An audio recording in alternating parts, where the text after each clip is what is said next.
So big news today. Treasury Director General Dondo Mogajane is leaving. Finance Minister Enoch Godongwana made the announcement earlier today saying Mogajane has decided not to extend his contract after 23 years at Treasury. The last 5, of course, as DG. And he joins us now. Thank you so much for joining us this evening. So you're, what, 53? 23 years at Treasury. Why leave now when our economy needs highly skilled people such as yourself to steer it through such a very difficult time? Look, thank you very much and good evening. Look, yes, you can ask and say, why am I leaving now? I think for me, this is the time. I've served, I think, some people with fresh minds, fresh legs, they must carry on with this bait and they must just come and run. And I think we are almost there. There are green shoots, by the way, and I'm happy. Moody's has just came to us last week and moved us to stable. The reform program is up and running. At least there are three big things in the last while that have been happening. Tax revenues are coming through, even though the commodity cycle is temporary. But we think we've got good things happening for us. So I think this is the right time. Someone with new energies must come in and run, and that's why I didn't want to create more uncertainties around whether I'm going to stay or it was clear. They've tried, Sally, to really try and convince me. Minister Godongwana tried from the first day last year, because I indicated to him then, even before he started the Treasury, that I'm leaving, and he's been trying. In the last time on Saturday afternoon, he tried. I'm just wondering how you knew that was my next question. Please allow me to. Sorry, I interrupted you. Yeah. Yes.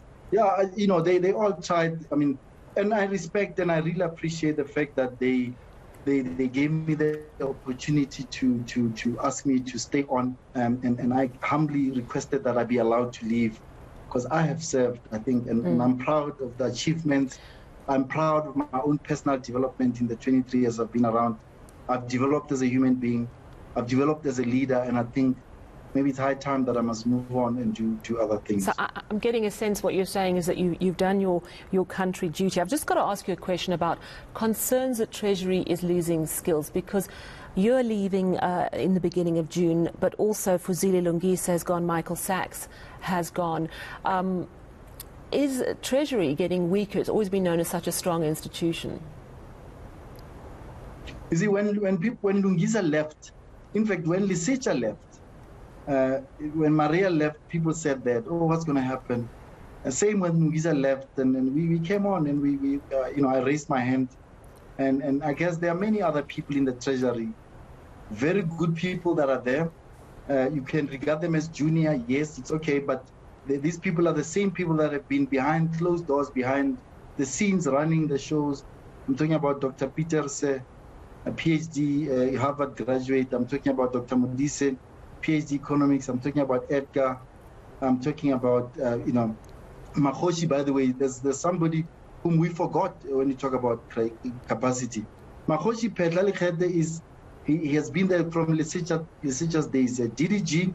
Currently, she's at the African Development Bank. She's finishing her term. She's coming back, and she can also raise her hand. In fact, more experience than me. If you think about Makhoshi, right. She was head of our debt management many years ago. I can say that does sound reassuring, that you can give me a list of names of people who are still within Treasury. Yes. I have to ask, did you get any pressure or any pushback after your comments last month that South Africa's showing signs of being a failed state?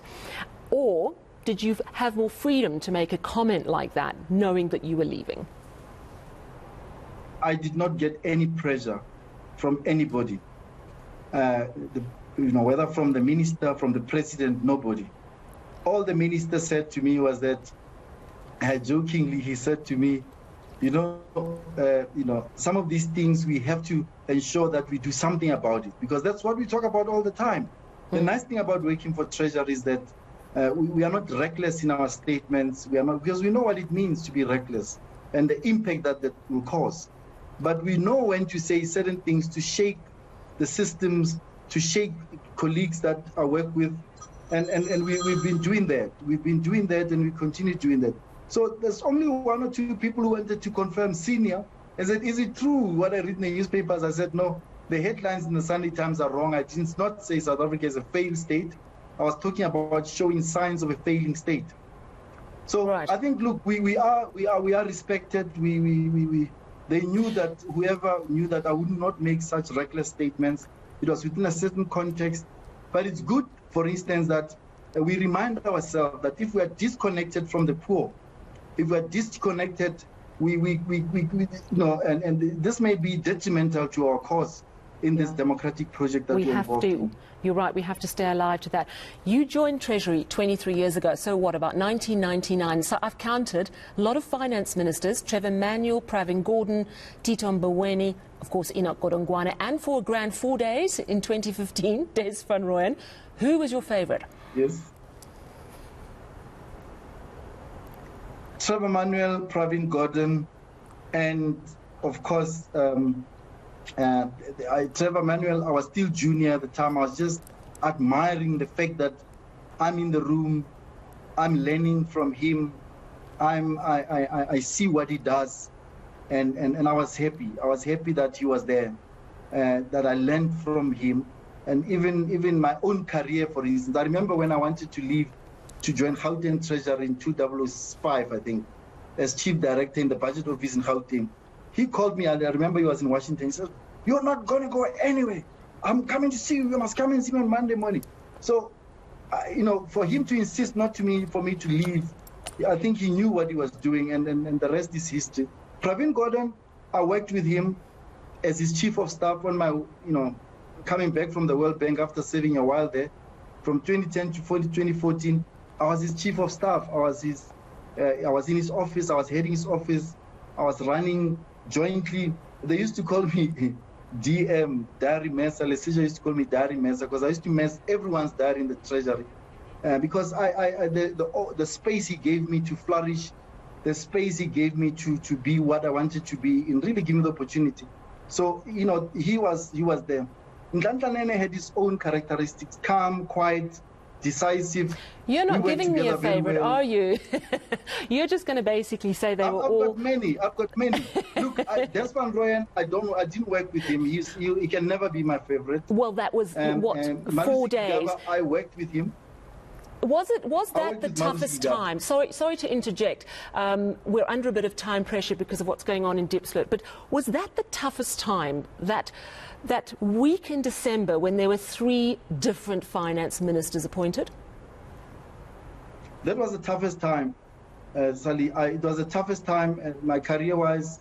When Pravin Gordhan left, and Malusi Gigaba came.